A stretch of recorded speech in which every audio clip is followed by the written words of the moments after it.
Microsoft employees may have an idea. They set up a private Facebook page to share their pay. Do you think telling your coworkers what you make will help? It's certainly becoming more acceptable, especially among younger workers. So joining me to discuss, Dana Barrett. She is a radio and business podcast host. And then from Los Angeles, Lauren McGoodwin. She is the founder and CEO of Career Contessa, teaching ladies how to ask for what they want. I'll start with you, Dana. I mean, this is becoming more of a trend, especially with tech startups.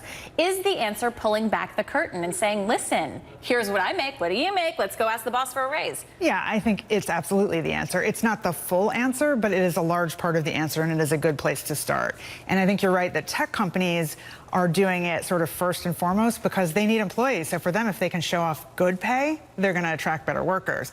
But what about some of the lower paid jobs out there? I don't think fast food restaurants are about to start releasing their pay. Exactly. So do we take it into our own hands to do so? You know, Lauren, to you, it's not like education's cheaper for women. We talk a lot about, you know, the pink tax, where things that are marketed towards women, like a razor, is more expensive than it is for men. So what are the implications if no one does act on the gender gap?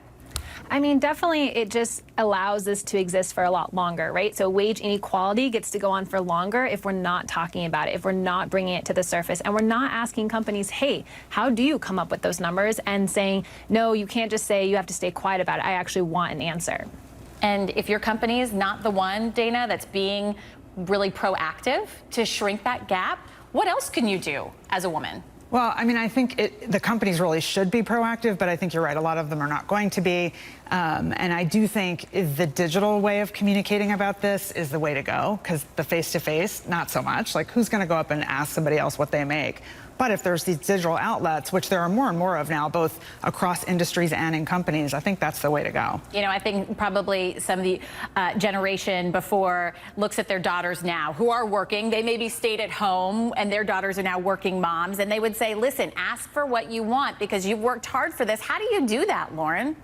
Yeah, asking for a raise probably makes everyone really nervous, but the first thing you have to do is research, and this is why salary transparency is so great, because if you're on the fence about asking for that raise or asking for your quote-unquote worth, if you go talk to other people and you start doing that research and you learn that you are underpaid or, hey, they are making more money, and that actually helps, you know, kind of light the fire under your butt to say, okay, I'm going to do more research about this, and I'm going to confidently go to my employer and ask for a raise, and here's the exact number. Dana, are there companies that can penalize you for sharing this kind of information? You know, I don't know if it's state by state or federally, but it's illegal, actually, I think, in most places to penalize you for that. So if you're intimidated in that way or think that you might lose your job for saying that? No, it's cultural. It's not legal. And that's not going to go away easily, the cultural discomfort. And that's why I think the digital solution is really powerful. And I think employees are taking these steps now to try to hold their companies accountable. Dana and Lauren, thank you so much. Interesting conversation. Appreciate you being with me. Thank you.